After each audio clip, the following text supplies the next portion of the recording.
ಬಸವರಾಜ್ ನ್ಯಾಯಾಧೀಶರ ಖಡಕ್ ಎಚ್ಚರಿಕೆ.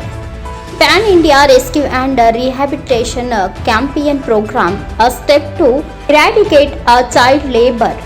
ಪ್ಯಾನ್ ಇಂಡಿಯಾ ರಕ್ಷಣೆ ಮತ್ತು ಪುನರ್ವಸತಿ ಅಭಿಯಾನ ಬಾಲ ಕಾರ್ಮಿಕ ಪದ್ಧತಿ ನಿರ್ಮೂಲನೆಗೆ ಒಂದು ಹೆಜ್ಜೆ ಅಂಗವಾಗಿ ಪೂರ್ವಭಾವಿ ಸಭೆ ಹಾಗೂ ತಾಲೂಕು ಮಟ್ಟದ ಕಾರ್ಯಕಾರಿ ಸಮಿತಿ ಹಾಗೂ ತಾಲೂಕು ಮಟ್ಟದ ಕಾರ್ಯಪಡೆ ಸಮಿತಿ ಸಭೆಯನ್ನು ಉಪತಹಸೀಲ್ದಾರ್ ಅಧ್ಯಕ್ಷತೆಯಲ್ಲಿ ನಡೆಸಲಾಯಿತು.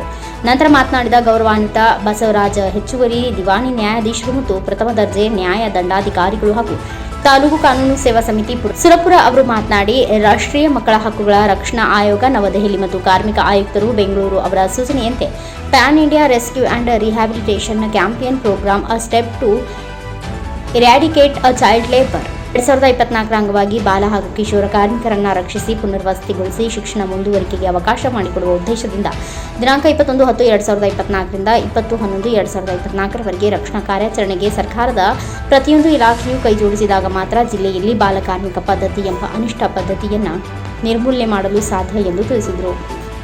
ಕ್ಯಾಮರಾಮನ್ ಲಾಲ್ ಸಿಂಗ್ ರಾಠೋಡ್ ಜೊತೆ Shivu Rathod, NKS TV4 news, ಹುಣಸ್ಗಿ.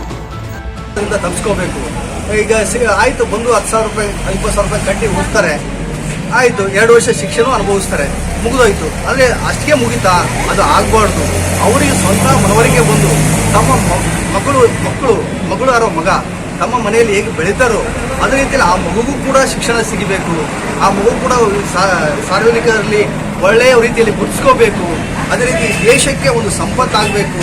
ಅದರಿಂದ ದೇಶದ ಎಲ್ಲ ಒಂದು ಬಡವರಿಗೆ, ಹಿಂದುಳಿದ ವರ್ಗವರಿಗೆ, ಅದೇನಿದೆ ಆರ್ಥಿಕವಾಗಿ ಎಲ್ಲ ರೀತಿಯಿಂದ ಹಂಚಿ ಹೋಗ್ತಕ್ಕಂಥ ಒಂದು ಸ್ವತಂತ್ರವಾದ ವ್ಯಕ್ತಿತ್ವವನ್ನು ಆ ವ್ಯಕ್ತಿಯಲ್ಲಿ ಬೆಳೆಸಬೇಕು ಅಂತಕ್ಕಂಥ ಎಲ್ಲರಲ್ಲಿ ಮನವರಿಕೆ ಆಗಲಿ ಅಂತಕ್ಕಂಥ ದೃಷ್ಟಿಯಿಂದ ಇವತ್ತು ನಾವು ಹುಣಸಗಿ ಪಟ್ಟಣಕ್ಕೆ ಬಂದು ಇದೆಲ್ಲ ಅಂಗಡಿಗಳಲ್ಲಿ ಈ ಒಂದು ಮಾಹಿತಿಯನ್ನು ತಿಳಿಸಿದ್ದೇವೆ. ಅದರ ಸದುಪಯೋಗವನ್ನು ಪಡ್ಕೊಳ್ತಾರೆ ಅಂತಕ್ಕಂಥ ಒಂದು ಆಶಾಭಾವನೆ ಇದೆ. ಅದೇ ರೀತಿ ಕಾರ್ಮಿಕ ಇಲಾಖೆ ಕೂಡ ತುಂಬ ಸಪೋರ್ಟ್ ಮಾಡಿದೆ. ತಾಲೂಕು ಆಡಳಿತ ಮಂಡಳಿ, ಪೊಲೀಸ್ ಇಲಾಖೆ ಅವರೆಲ್ಲರೂ ಕೂಡ ನಾನು ಈ ಸಂದರ್ಭದಲ್ಲಿ ಧನ್ಯವಾದಗಳು ತಿಳಿಸ್ತಾ ನನ್ನ 2 ಮಾತುಗಳನ್ನು ಮುಗಿಸ್ತೇನೆ. ಧನ್ಯವಾದ.